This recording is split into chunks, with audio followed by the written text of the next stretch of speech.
usted me va a orientar. Voy a caminar para acá. ¿Cuánto? Muy bien, voy con 100 codos.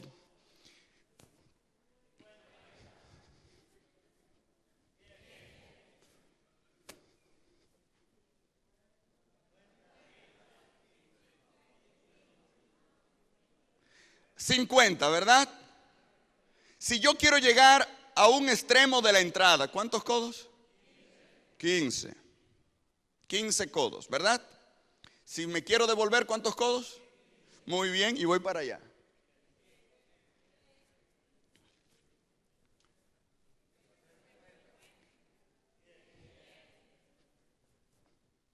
Quiero ir al otro extremo de la entrada.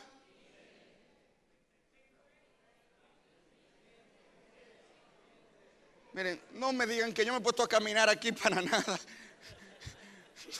Eso es abusivo. Díganme por favor cuántos codos voy de aquí a aquí. 15. Y digan otra cosa. 15. Hermanos, ¿cuántos codos hay de un extremo al otro?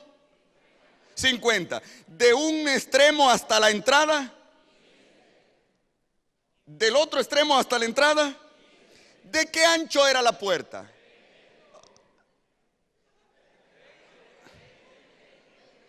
Bien, déjeme ver. A caminar de nuevo.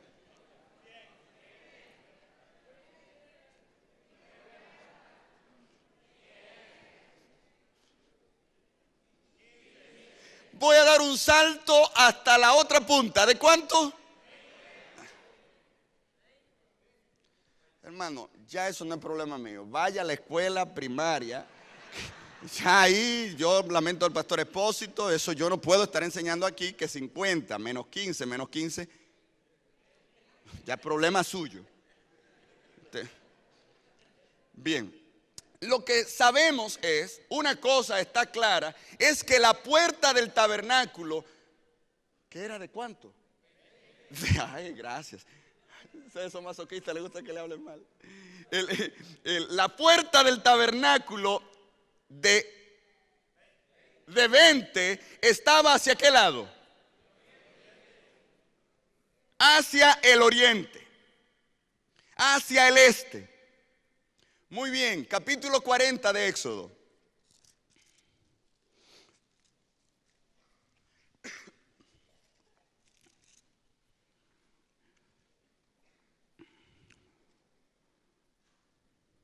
Verso 6. Dice: después pondrás el altar del holocausto delante de la entrada del tabernáculo de reunión. ¿Qué debía colocarse en la entrada? ¿Qué debía colocarse en la entrada? ¿Qué debía? El altar. Me detengo aquí porque en el santuario estaba el lugar santo y el lugar santísimo y el candelabro y la mesa de los panes y el arca y el propiciatorio y los querubines. Pero todos esos utensilios y departamentos del santuario, el israelita normalmente no los veía. Eso era algo interior. Lo único que el israelita veía era un santuario de 100, 50, 100, con una entrada hacia el oriente y en la puerta un altar. Cuando el israelita venía con su sacrificio, él no llegaba hacia el lugar santo. ¿Dónde se quedaba? Hacia el altar. Para el israelita el santuario no era lugar santo, lugar santísimo. Él no conocía eso, él sabía que existía. Él no conocía eso. Para él, el israelita, el santuario era un rectángulo con una puerta hacia el oriente, con un altar en la puerta. ¿Me doy a entender? Bien, vamos al libro de Génesis.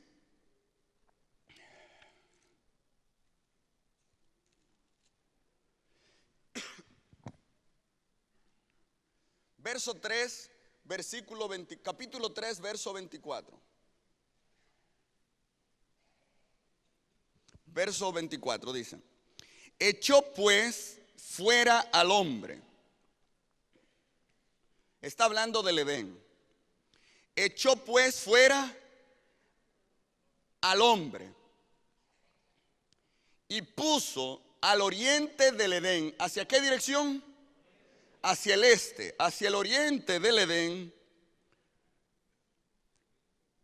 querubines y una espada encendida que se revolvía por todos lados para guardar el camino del árbol de la vida. Aquí tenemos que Dios, a la hora de echar al hombre, lo echó hacia fuera, pero puso al oriente del Edén querubines con una espada encendida para guardar el camino. Desde ese texto, y yo hago la pregunta, ¿en qué dirección estaba la puerta del Edén? De ese texto me llama la atención que el Edén no era redondo. El texto habla, se revolvía por todos lados. Habla de lados. El Edén es una estructura, y de paso el término jardín que utiliza en Génesis se refiere a una estructura cuadrada o rectangular. Que no sería jardín o huerto, sería. Pero con su puerta en el oriente. En el capítulo 4 encontramos otro detalle. Verso 3. Aconteció que andando el tiempo, que Caín trajo del fruto de la tierra una ofrenda a Jehová. Y Abel también ¿qué? ¿Y Abel también qué? Y Abel también trajo.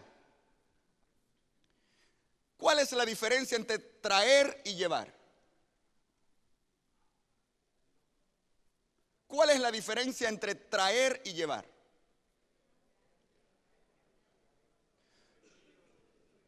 Muy bien. Aquí yo tengo este micrófono. ¿Qué yo voy a hacer con este micrófono? Usted me va a decir, lo voy a... ¿Qué fue lo que yo hice? O sea que yo lo traje. Muy bien, no entendí bien. Voy a hacer algo con este micrófono. ¿Qué voy a hacer con este micrófono? Lo voy a llevar. ¿Qué yo hice con este micrófono? Ustedes no me dijeron que lo iba a llevar. ¿Cuál es la diferencia entre traer y llevar? Traer y llevar es lo mismo. Lo único que cambia es el referente. Traer es lo inverso de llevar cuando le cambio el referente. Es decir, si yo tengo a un sujeto A aquí y un sujeto B aquí, y ahora hay un sujeto C que mueve el micrófono del sujeto A al sujeto B, para el sujeto A el micrófono fue traído, para el sujeto B el micrófono fue llevado. Pero es lo mismo. Ahora bien, las palabras traer y llevar nos ayudan a ubicar el referente. Si yo digo, el micrófono fue traído, ya yo sé que quien habla está aquí. Yo aquí no puedo decir, el micrófono fue llevado. El que debe decir, el que debe hablar de llevado es él, o yo en relación a él, y él decir traí. ¿Sí o no? De modo que cuando aquí dice, Caín trajo una ofrenda a Jehová y Abel también trajo una ofrenda a Jehová. Si hubiera dicho Caín llevó una ofrenda a Jehová o Abel llevó una ofrenda a Jehová, semánticamente hubiese sido lo mismo. Pero al decir traer, aparte de decir que alguien trasladó una ofrenda a algún lugar, está identificando el referente. El referente, quien habla en el texto, está ubicado en el lugar donde la ofrenda fue llevada. ¿Me doy a entender? Porque el texto dice, Caín trajo. De modo que no es Moisés el que meramente está contando historia antigua diciendo, Caín llevó una ofrenda a Jehová. Si Moisés estuviera hablando desde el punto de vista de él, Moisés hubiera dicho que Caín, ¿qué? Llevó una ofrenda. Pero al decir que Caín trajo una ofrenda, el narrador se está ubicando en el lugar donde la ofrenda fue llevada. Por lo tanto, si dice que fue una ofrenda a Jehová, aquí el narrador está tomando la voz de Dios. ¿Me doy a entender?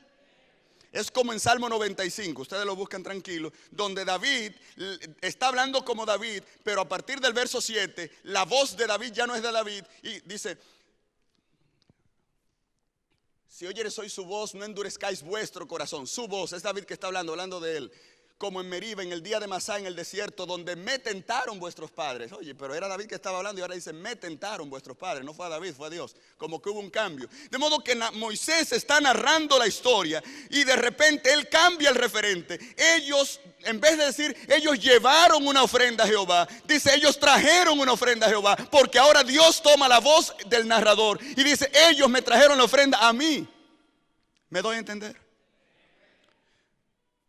Y la pregunta es, al Dios entrar en la narración, se está ubicando dentro de la estructura de la narración, como un sujeto más de la narración. Por lo tanto, Dios debe ser ubicado concretamente dentro de los hechos narrados. Cuando dice que ellos llevaron una ofrenda a Jehová, no dice eso. Podría ser que ellos en algún lugar, en algún montecito, hicieron un sacrificio y lo colocaron. Y muy bien, Dios está en el cielo y muy bien para adelante. Pero al decir trajeron, quiere ubicar a Dios en un lugar específico. ¿Dónde estaba Dios? ¿Dónde llevaron ellos la ofrenda? Ahorita voy a dar más bases bíblicas, pero quiero leer esta cita del Espíritu de Profecía. Patriarcas y Profetas, páginas 70 y 71. A la puerta del paraíso iban nuestros primeros padres a levantar sus altares y presentar sus ofrendas. Allí fue donde Caín y Abel habían llevado sus sacrificios y Dios había condescendido a comunicarse con ellos. ¿A dónde? A la entrada del Edén. A la entrada del Edén. De modo que ustedes me permiten describir el santuario. ¿Me permiten?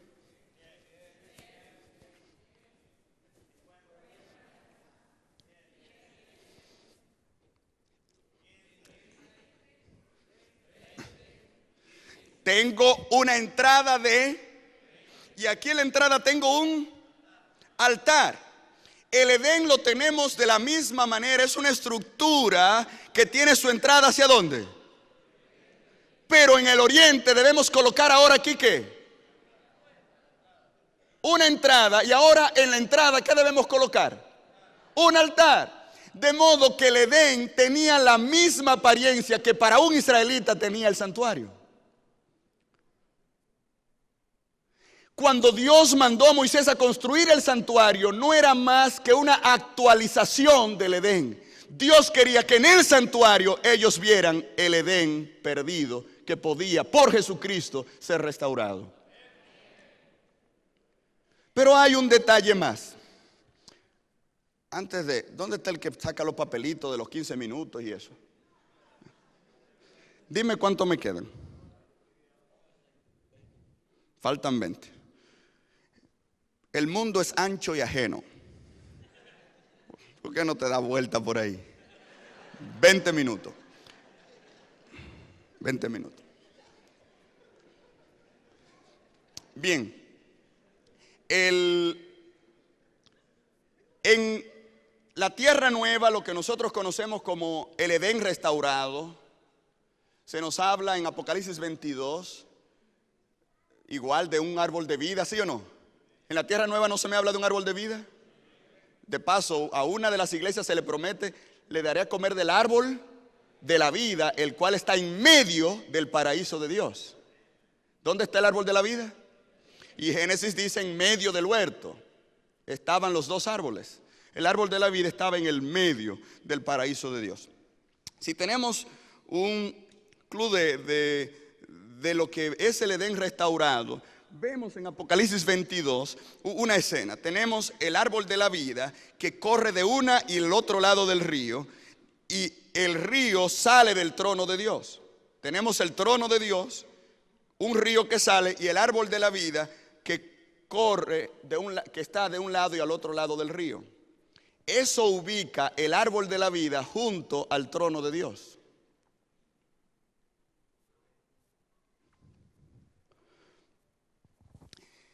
El árbol de la vida en el Edén tenía una función especial. El árbol de la vida no le daba vida eterna a nadie.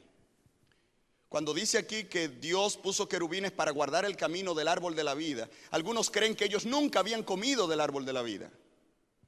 Adán y Eva sí comían del árbol de la vida, porque el árbol de la vida no era pruebo y tengo vida eterna. Dios le dijo, de todo árbol del huerto podrás ¿qué? De modo que normalmente ellos debían comer del árbol de la vida.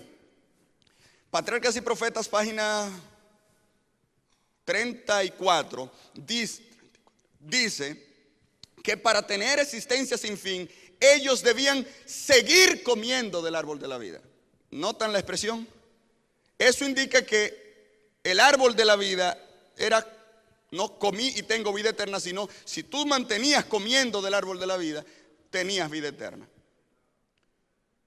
De modo que en el Edén, para tener vida eterna, tú tenías que venir constantemente al medio del huerto donde estaba el árbol de la vida a comer.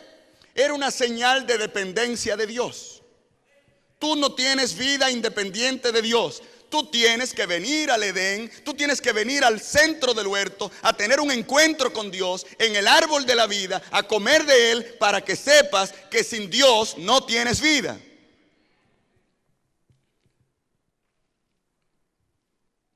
Ahí, en el medio del huerto, el hombre se encontraba con Dios, renovaba sus pactos con Dios, encontraba fuerza y vida para seguir su existencia sin fin.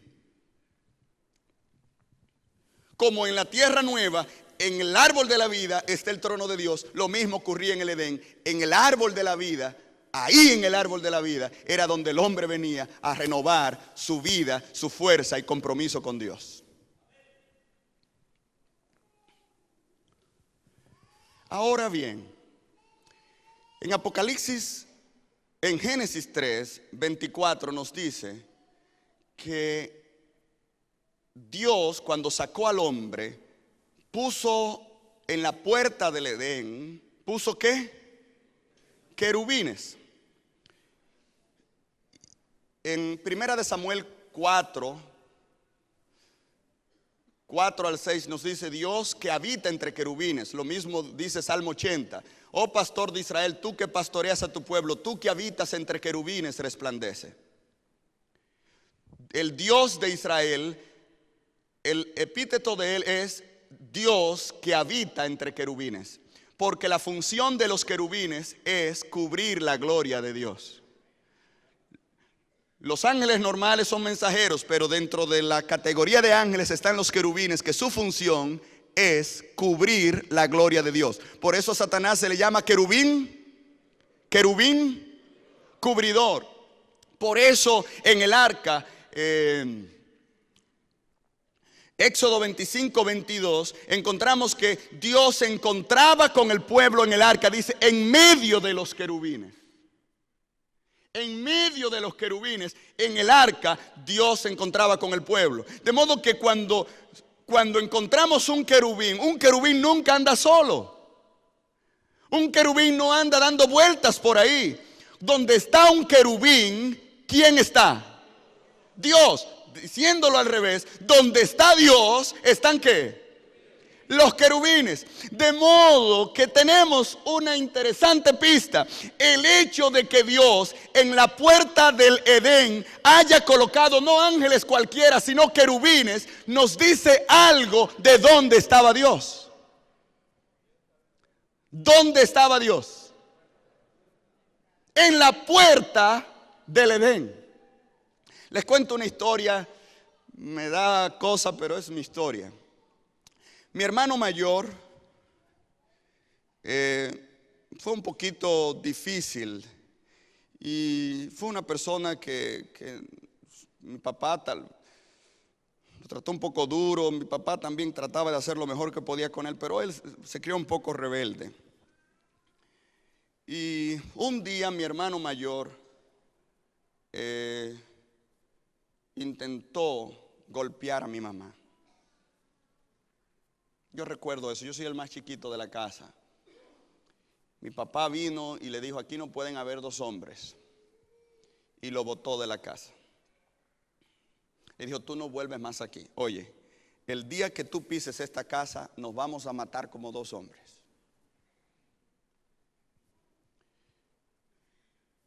Y mi hermano se fue a andar en las calles, en el barrio de Vietnam, Los Minas. ¿Y ustedes saben quién era que lloraba todos los días? Mi mamá. Mi hermano me daba muchos golpes a mí. Y yo decía: ay, ¿por qué no lo mandan al infierno? Y mi mamá llorando por él, por quien le iba a dar golpes a ella. Como a los 3 o 4 días, mi hermano aparece. Ustedes podrán imaginar esas callecitas de los barrios donde nadie planifica nada. Las casas están unas arriba de la otra en medio de la calle. De paso no hay calle, es que se abre una cosa por ahí porque hay que pasar. Y ahí estaba mi casita, ahí iba a decir al lado de la acera, no había acera. Pero háganse una idea. Y llega mi hermano y se coloca del otro lado, perdón, y voy a decir calle, pero no era calle. Del otro lado de la calle. Y se sienta así mirando hacia allá. Iba a decir hacia la sala de mi casa. No era sala. En mi casa era un cajón que era todo.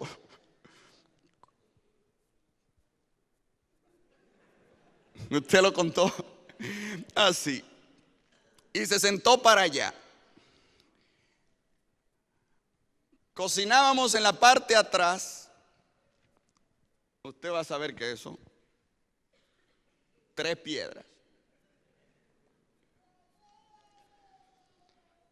Y mi mamá tomaba la comida y la llevaba,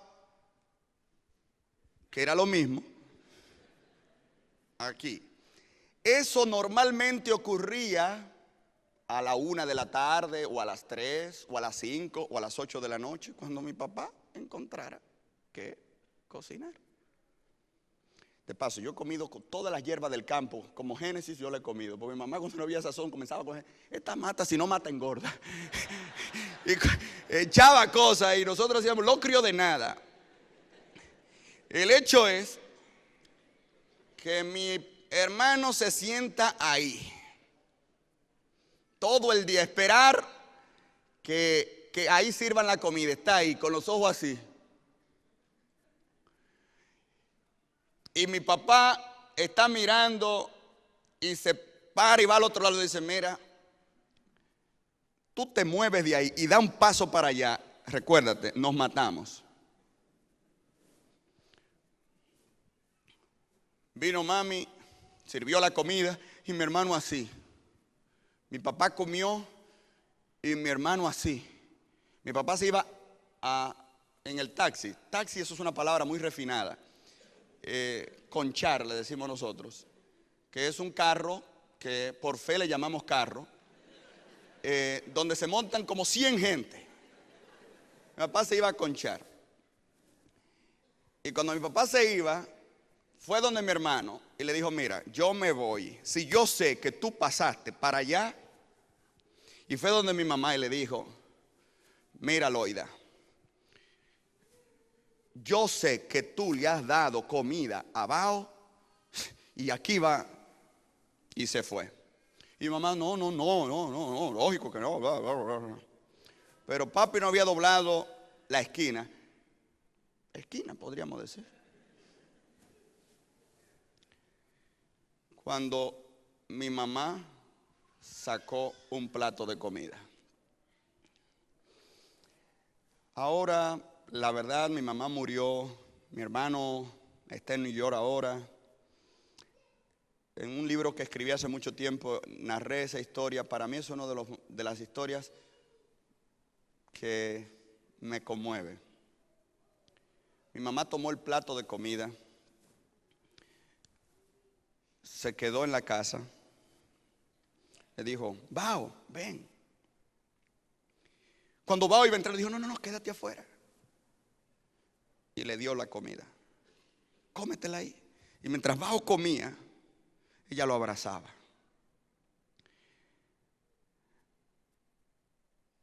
Ella no salió. Él no entró.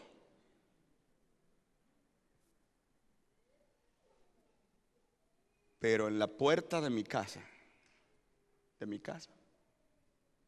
en la puerta, mi hermano había encontrado comida y el amor de mi mamá. Dios estaba acostumbrado a reunirse con el hombre en el medio del huerto. El pecado había hecho separación entre el hombre y Dios. Y Dios con dolor se vio forzado a excluir al hombre de la felicidad del paraíso hacia afuera. Desde ese momento el hombre y Dios no podían estar en el mismo lugar. El hombre no podía tener acceso al árbol de la vida, no podía estar en la presencia de Dios, no podía venir a su trono, no podía entrar al Edén. Pero Dios condescendió y movió su trono con sus querubines a la puerta. Dios no salía y el hombre no entraba. Pero en la puerta del paraíso, el hombre encontraba a su Dios. El hombre encontraba salvación. Desde ese momento, la salvación consistía en no importa dónde tú estabas, la salvación consistía en regresar cada vez a la puerta del Edén con un sacrificio a Dios para encontrar salvación. Hago otro paréntesis. ¿No es nuestro Dios demasiado maravilloso? Es demasiado maravilloso.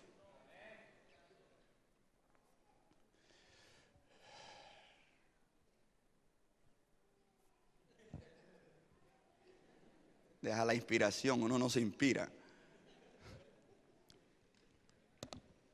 Estábamos en una Santa Cena y en Orlando hacemos la Santa Cena muy ceremoniosa, me gusta, y después de beber de él todos, le tocaba a las diaconisas ir a cubrir todo.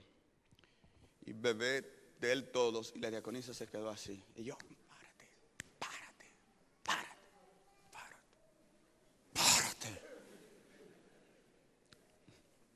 Y dice ella, oye, no le dejan a uno la inspiración. Estoy hablando de Dios aquí, y tú pendiente. Me quedan 5. Tú no tienes oficio. Wow.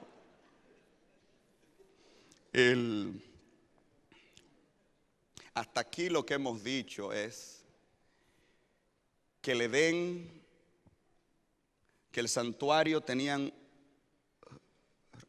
relaciones estructurales y que cuando Dios hizo el santuario estaba tratando de actualizar la experiencia del Edén. Por eso en Levítico 1:5 cuando dice que el israelita debía llevar la ofrenda, dice, y lo degollará en el altar del holocausto que está en la puerta del tabernáculo de reunión. El israelita debía venir a llevar su sacrificio en la puerta del tabernáculo de reunión. Cuando él venía con su sacrificio a la puerta del santuario, estaba haciendo lo mismo que Adán, que Caín, que Abel, cuando venían a la puerta del Edén a encontrarse con Dios que habitaba entre querubines.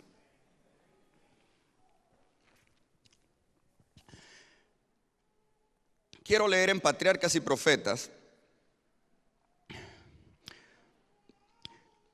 página 46. Oigan esto. El huerto, lo están escuchando, ¿verdad? El huerto del Edén permaneció en la tierra mucho tiempo después que el hombre fuera expulsado.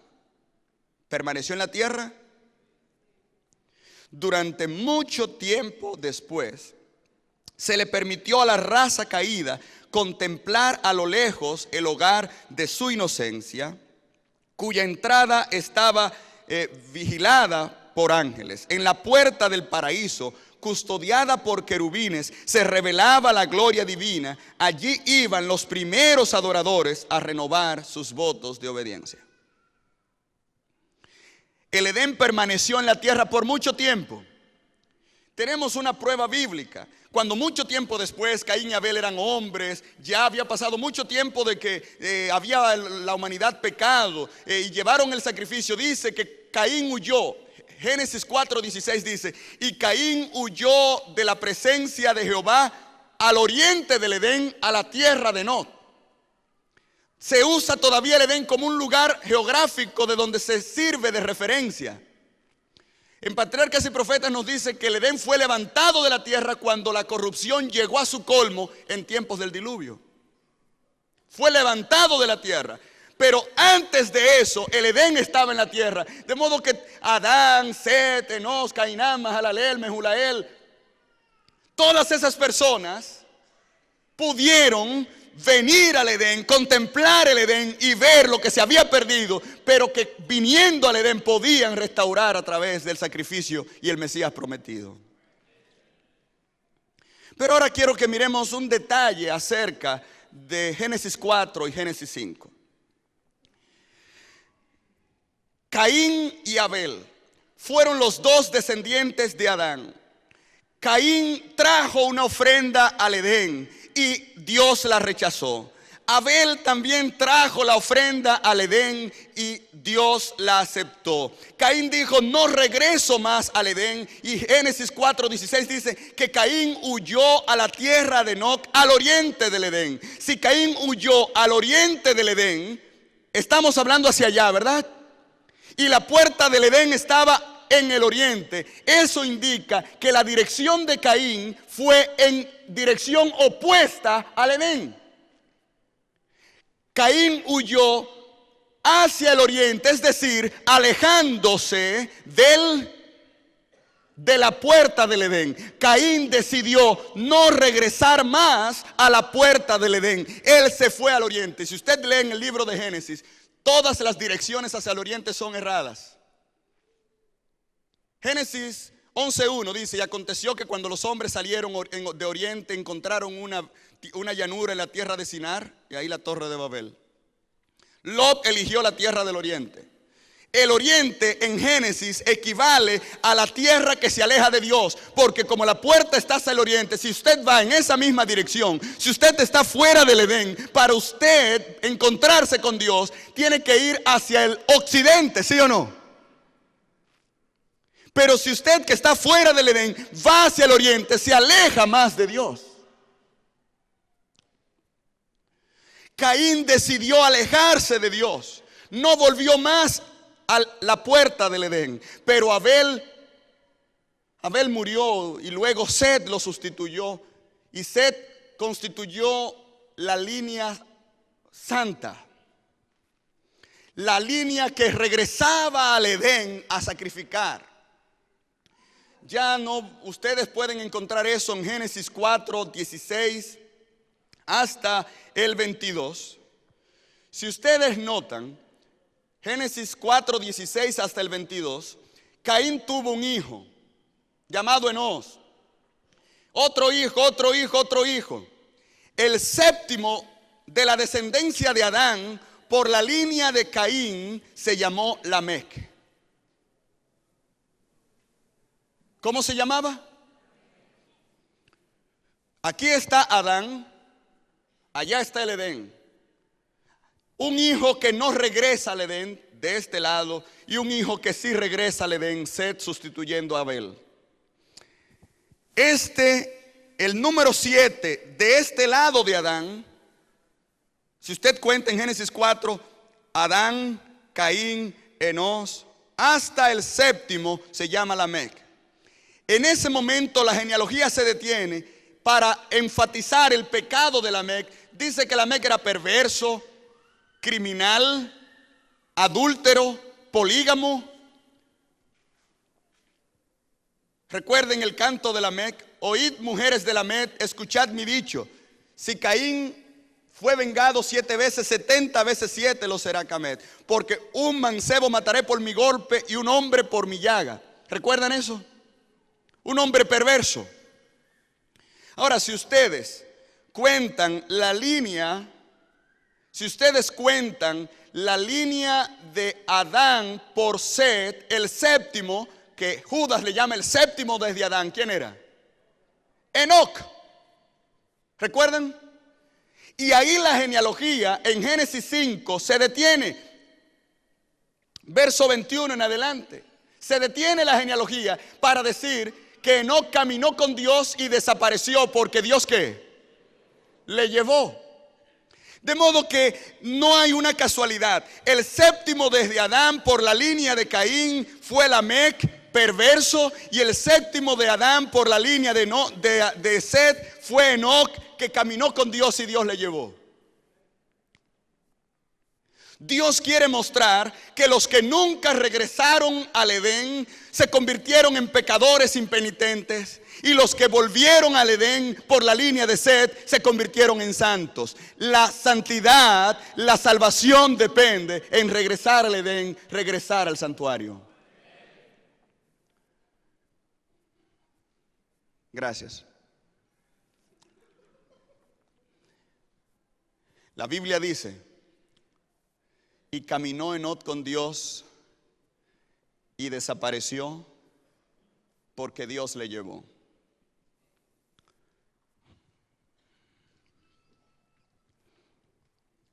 Enoc venía a la puerta del Edén y Dios se lo llevó. ¿Para dónde? Para el cielo. Está bien. Yo no, escuche lo que voy a decir y escuche lo que no voy a decir. Lo que voy a decir era que Dios era ubicado en la tierra en el Edén.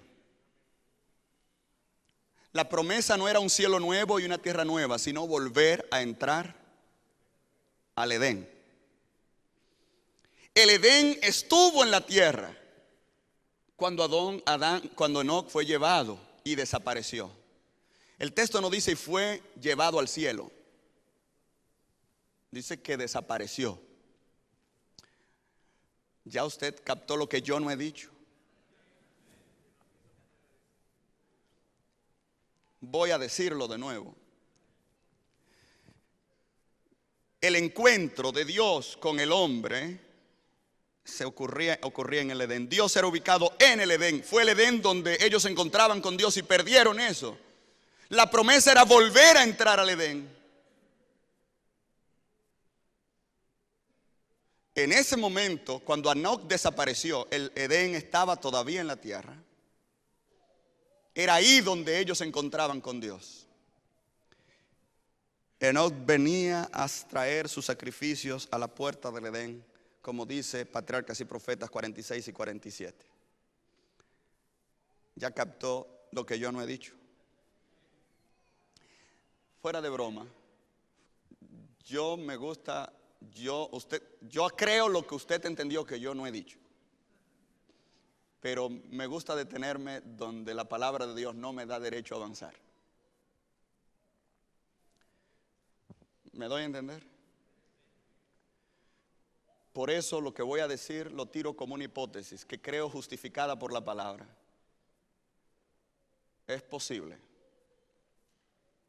que Enoc volviera tanto a la puerta del Edén que un día Dios le dijo, bueno, última historia y promesa, que ya, con eso acabo. Saben que mi esposa era misionera de una institución allá en Dominicana. Ella es colombiana, vino aquí, de ahí se fue de misionera para Dominicana a encontrar a un humilde pecador.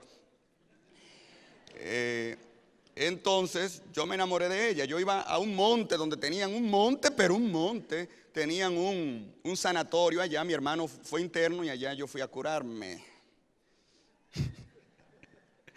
El hecho es que me enamoré de ella y estábamos teniendo relaciones, pero habían 2 o 3 americanitos enamorados de ella. Y eran los líderes de la institución. Yo llegaba, ahí no había luz eléctrica, era una planta. Desde que yo llegaba no me dejaban entrar a la casa de ella, en la puerta, y yo hablando con ella. Desde que yo llegaba me apagaban la luz. Y Estela, muy seriecita: ay, ¿qué van a decir? Nosotros aquí al oscuro, nosotros aquí al oscuro. ¿Qué vamos a decir? ¿Qué van a decir? Vete, vete. Me iba yo como un tonto. ¿Está bien? Ya, casi. Me iba yo como un tonto, pero me cansé de eso. Y le dije: mira, dile al americano ese que si me vuelve a apagar la luz le va a pesar. Llegué un día, yo iba hasta en camiones, me iba para allá, así, llegando por un monte. A veces hasta cruzando el río de Comatillo. Y llegué, al ratito estoy ahí emocionado, porque eso no se le podía dar un beso ni nada. Me apagan la luz. Digo yo: me apagaste la luz y tú no sabes que yo soy de Vietnam, los minas. Le dije: Estela, me apagaron la luz y yo no me voy. Dice: ay, mi amor, yo no sé. Digo yo: ellos la van a prender ahora. Y entré para adentro, me la llevé, le entré a un aposento. Al ratito estaban todas las luces prendidas, tenía como 100 gente. Le dije: mire, la próxima vez que usted me apague la luz vamos a tener problemas. Y yo no vuelvo a verme en la puerta. Yo soy el novio de ella. Aquí me esperan con una luz prendida, si no, la próxima cita va a ser en el aposento, por encima de ella y suyo.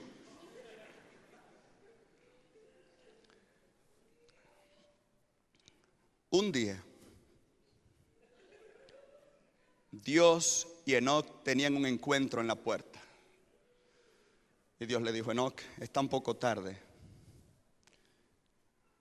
Por favor, entra. Ya no quiero que regreses. Yo quiero que te quedes conmigo. Hermano, usted y yo tenemos libertad para acercarnos al santuario, de regresar. Acércate al trono de la gracia. Dios ha descendido su trono hacia donde tú puedes llegar. Un día Él dirá: ya estoy cansado de encuentros en la puerta. Por favor, ven, entra tú al gozo de tu Señor. Que Dios te guarde. Amén.